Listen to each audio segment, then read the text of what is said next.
We always want to drink beer out of a glass because beer has a sound to it, just like a taste, and beer is carbonated. And we need to release that carbonation into a glass. What beer foam can do in your belly? So when you go out, you might see a beer poured like this, where the server's only goal in the life is to not let any of that CO2 out of the beer. A couple things here. One, without that color foam, it's not really a beer. Two, I decided I'm going to order some nachos.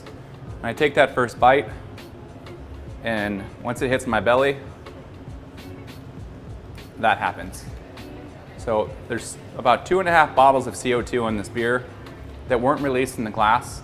That's 100% what's going on in my stomach if the beer's not poured properly. Now you think, wow, every time I have beer, I get really bloated. And that's what's going on.